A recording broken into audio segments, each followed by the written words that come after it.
In the early 1960s, the Soviet Union, in building out its air interception strategy and doctrine, invested into a new data link system called Lazur, meaning something like blue sky. This two-way VHF radio system, powered by the Vozduch-1 automated control and guidance system, allowed for pilots and ground personnel to be as interlinked with one another and allow for a level of cooperation between different elements of the Soviets' infrastructure to a level never seen before. The Lazur system hit the ground running in the 1960s and was given the purpose to perfect intercepts, minimize casualties, improve reaction time, and allow for the best possible solution to the intercept at hand. By the 1970s, the entire border on both the east and the west of the Union was covered in radars which immediately connected to GCI posts, where the personnel on the ground could direct fighters to their target precisely and with as much information for the pilot as possible. The perspective in the GCI stations with Lazur looked something like this, although the picture here is of Strela in the modernized Vozduch-1M. I'm going to oversimplify how these worked, as I do not know how many of you are even interested in a technical deep dive. The GCI stations were meant for the automation of guidance and collection of information about the air situation, its transmission to fighter pilots in the area, and management in the GCI station. This was achieved by the Vozduch-1 system, which was using parts ASPD, APN, and AS. The ASPD or SpiderNet found inside the GCI stations functioned as guidance and transmission controller and was used to set up tasks for the aircraft. The ASPD-1 had a display of the type Zvesta, which was used to display the primary information. The operator had a mouse-like control, as you can see here, with which they would move a marker. When this marker was moved, the current, or the coordinate voltage, changed, resulting in the cursor moving on the display. At the press of a button, when the marker was placed over a track, the information was processed into a 32-digit information telegram. This would then be sent out to the receiving aircraft using APN, which would then be decoded and rewritten on board to display the information on the aircraft systems for the aircraft's position. Lazur is the actual onboard system, which is responsible for receiving the data from the ground stations, and it turns this data into commands given to the pilots, for example on the HUD or on the MiG-23's harmonica-style Lazur display beneath the HUD. Lazur was integrated to numerous aircraft in the Soviet Union, for example the MiG-21, the MiG-23, and today we will be covering the MiG-29. For the MiG-29 on the HUD, you would have a steering circle that was set by the GCI controller on the ground for the best possible intercept. You would have to just follow the steering circle, as well as listen to the commands that could pop on the HUD. Commands such as a climbing command, a command to engage an afterburner, which is also paired with a tone at 1 Hz, as well as commands for attacking and diving down. The HUD would also tell the pilot the enemy's speed, the enemy's altitude, as well as the enemy's aspect towards you. Lazur also let the GCI control the pilot's radar. The radar was turned off until you actually needed it. Quoting the manual here, it states, "The RLPK radiation is switched on automatically 2 minutes before the target reaches the destruction line when targeting from the SPLAV payload or at a range of 60 km in the PPS and 36 km in the ZPS when targeting in the Vozduch-1M system." In many cases, the worst thing that could happen to a MiG-29 pilot was to lose contact with the GCI controller on the ground. If this does happen, the pilot had to rely on the radar in his PO-15 for situational awareness, which is severely limited. This goes for both instrument guidance, aka data link like we have now in DCS, as well as eye guidance, which was purely done through voice commands and not over the data link system. Now let's take a look at DCS and the MiG-29's Lazur data link in the newest patch. To set up the GCI system, let's take a look into the mission editor. If you only plan on flying in multiplayer, you can ignore this part. Add a ground unit and look for the GCI station KRU truck under air defense. When you head to the advanced waypoint list, add or edit the command activate GCI. You can select what station the GCI will be broadcast on, as well as its range here. Every radar within this blue circle that is compatible with the GCI system, so these, will now feed information to the KRU truck, which will feed information to your aircraft. Now let's head back to the cockpit and begin receiving GCI guidance. For this example, we will be broadcasting on number 2. So here, please select the 2 station as well. On multiplayer service, this is often station 1, for example on contention. Now how can we start receiving information from Lazur? We will start by either going to the Radar Search or IRST Search mode. Secondly, we will go down to the radar panel and select the illumination switch to the middle dummy position. Under the throttle you can find the guide switch, which needs to be put forward. This will allow us to start receiving GCI commands from our station. Now, if you remember, we selected station 2, so on this panel here we will click 2. If it is successful, you can see the other 2 numbers light up. On the HUD you can now see an exclamation mark. This mark means that there is a new task incoming. Now you are able to reject it by pressing the keybind R. We are now in active tracking mode. You will receive the enemy's speed and altitude on the HUD. You will see the enemy's aspect, either FHS or RHS, and you will get a steering circle that you should follow for the optimal intercept guidance. All of these information are updated every 4.5 seconds, so don't overcorrect on the steering circle, but approach it slowly and wait for the updates. As you can see by the lack of the PA looking like symbol, the radar is not illuminating at the moment, so the enemy is not getting any RWR ping whatsoever. Within either 60 kilometers for a head-on aspect or 40 kilometers for a rear aspect, the radar will automatically be turned on by GCI. If you want to delay this further, you can switch to IRST Search. You will still get the intercept guidance and range mark, but you will leave the radar off. When you are finally ready to illuminate the target with your radar, you're able to simply switch back to Radar Search. When the radar scans a target that matches up with your GCI target, it will be boxed similar to TWF mode, and you will continue flying the intercept. Nearing max range, the radar will then lock the target automatically and transfer into an STT kind of lock.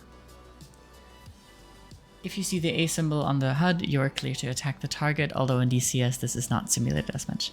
As you can see here now, the symbol turned on and our radar is now illuminating the target.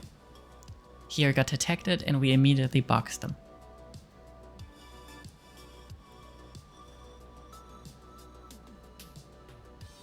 We can see the line here for max range around 20 kilometers. If you now switch to IRST mode, this line will still be there because we got a radar scan once, but right now the enemy is also not getting any RWR whatsoever, and we are just invisible to them if they only look at the RWR. Now switching back to radar, you can see we automatically got a lock as we are approaching max range.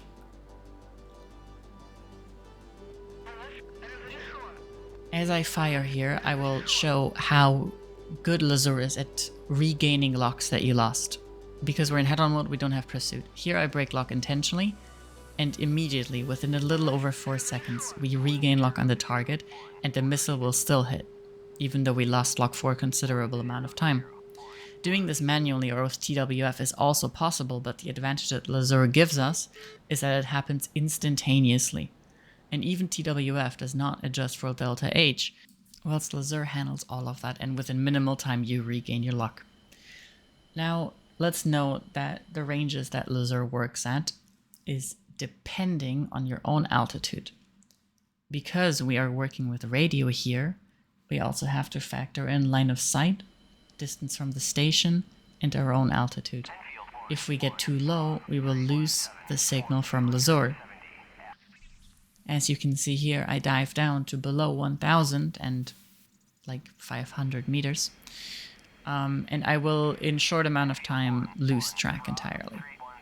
The altitude where you will lose track at is highly dependent on how far away you are from the station. Here I'm pretty far, but within about 100 kilometers you should be fine. There you go. No more Lazur guidance whatsoever. Now to show that this is not just me turning it off, let's go back ahead and dive up.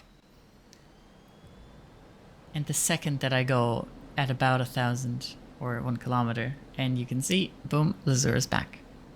This is just something that's important to keep in mind if you are somebody that flies at low altitude very often or in mountains, because line of sight does matter here. Now let's get onto the IRST Search mode.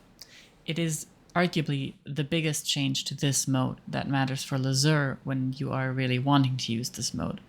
As you can see here, we're just following the steering circle, and I'm pressing lock, and there's the lock.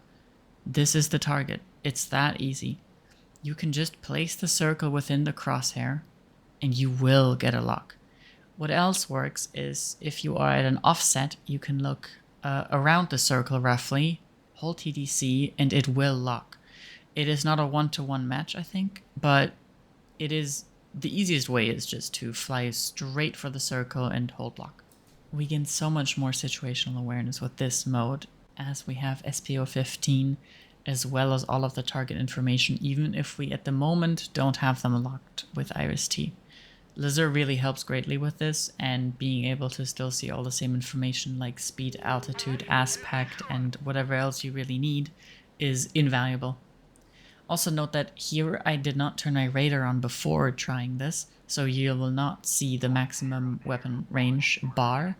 But if you have radar on for a few seconds, or just for a millisecond really, and switch back to IRST, you will also get the shooting range bar. IRST Search is still a mode that is not perfect and definitely not your preferred mode. The radar is better, and especially with Lazur guidance, it is even better. The automatic slewing is really nice, and being able to regain locks as easily is also nice. And when you are in pursuit mode, you still have the IRST co-op mode to help you retain locks as well. With this, it is nice for rear aspect targets that are in the afterburner. You can get about 20 kilometers with that, but also that's about it. I don't recommend using it instead of the radar mode. Now let's go over the use case of this in PvP and in multiplayer, where the airfield is usually a bit more busy and the situation around you is evolving constantly. And let's take a look at how the GCI and DCS at this moment handles it compared to real life. So I've been tracking this enemy with Lazur for a while. I had a radar lock, but I decided to go in for a more stealthy approach using IRST. I didn't find him using IRST Search, so I went with Opt mode because I had him in my sights and a visual. This missile is going to end up missing, but the importance of Lazur here is, again, I can see the enemy's speed. I'm getting a call out for the aspect of the enemy, so if I were to switch to radar mode right now, I could prepare to be in pursuit mode if I lost visual somehow. And I get all of the other information like altitude, etc. Here I will end up diving back up. What I've noticed in contention, especially because of how busy the server is that the GCI sometimes gets confused. I've had multiple times where the GCI decides to lock a fully random target that might be 200 kilometers out, but on a cold aspect to me, whilst a hot aspect target that is going Mach 5 is flying straight towards me from 50 kilometers. And in that case, I'm not really sure why. And I'm not too sure how this algorithm is meant to work. There's some kind of threat level detection, because it doesn't always give you a fully random lock. It does depend on the situation, but I've had it now multiple times where the decision that it makes is not really understandable. As I climb up here and check my surroundings really quickly, I get a new target, and I notice the range scale is pretty close and it's already moving. But that target disappears, so I ignore it. This is also something that happens quite a lot in multiplayer, but it's just something to get used to. And all of a sudden I get a target that is under 30 kilometers to me, so I immediately start going towards the circle. My radar is in head-on mode as I see the head-on aspect, and my radar automatically gets a lock the second I can. I haven't even bothered looking at the radar yet, basically. I'm just pointing towards the circle and it immediately got it. I fire my R27 and I go defensive. I should have cranked more here, but I was a bit afraid of losing lock, I don't know why. And I hit, and right there is his missile. And it was not even close. Let's take a look at another example here of how confusing the GCI can be sometimes, especially when you get new targets and new targets and new targets, and the wrong targets arguably. Some of them, they make sense, and when you then look at the F10 map, maybe you can see a lot of friendlies around the area where the target would have been, and then all of a sudden the target dies. So I don't know if this is counted in determining what target the GCI will give you or not. I don't think ED has openly said how this works yet. From what I can tell, speed and altitude as well as heading to you seem to be a factor, But the aspect to you seems less of a factor than you would think. I get cold targets very often, and I don't really know why. It seems confusing. And until we know more for sure, it's hard to tell. But it does lead you to the correct target most of the time. It just, on the way to the target, gives you a bunch of bullshit targets that will, at the end of the day, only slow you down. The best idea when you get a target like this that is over 90 kilometers, because if it's at 90 kilometers here, the target is over 90, and cold aspect, there's no reason to even think about it really. On this one here, when you see me get a new task, I can see it immediately.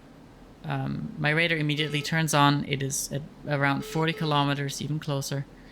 And I'm going to try to follow the steering circle.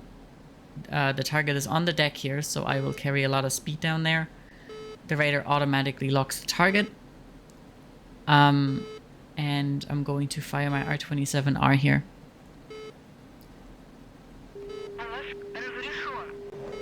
This is an engagement that could have also just been done with TWF. Lazur doesn't change the fundamental way of how you fly this thing, but it does help, and seeing the enemy information on the HUD is incredibly helpful.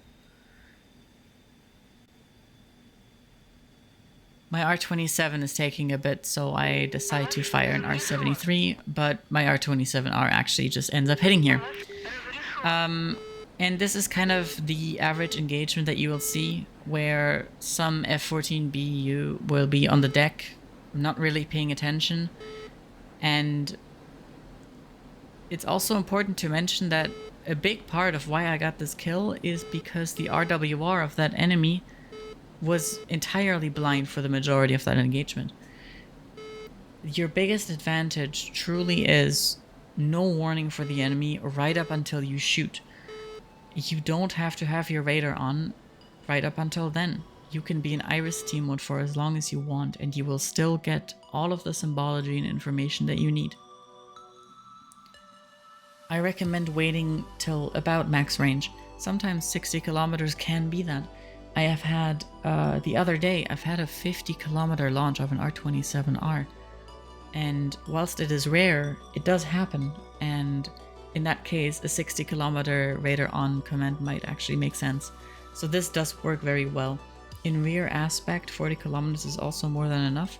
So if you want to go to IRST, especially in rear aspect, at 20 kilometers, you can get a lock most of the time. There's a lot of things that you can do here, and the longer that you leave the radar off, the better. But you also don't want to delay it for way too long. If you wait for too long, you risk not maximizing your missile's range, or maybe losing situational awareness if the GCI all of a sudden decides that you should switch target. This hasn't happened to me yet, but it can happen. Overall, I would say that I'm honestly quite happy with how GCI has been implemented into DCS. I realize that this could have been more fleshed out, and maybe with communication to the GCI operator, letting you choose targets and maybe engagement styles. But it is neat, and it is pretty in-depth, up to the point of communication. I still am a little bit confused about the algorithm of how it picks the targets, and if I find out anything more, I will make a video about it. So far it is incredibly fun to use and does add quite a bit of capability to the MiG-29. We are looking at about 4 seconds between breaking a lock and immediately regaining it, which is incredibly powerful even if you've already sent your missile. 4 seconds is no time. It's impossible to do the same thing without Lazur. TWF can help, but even there you need to have the enemy at least painted once. And as a conclusion, I would say that remember to still learn your radar modes. Remember to use pursuit mode, and remember to use altitude and look at the changes.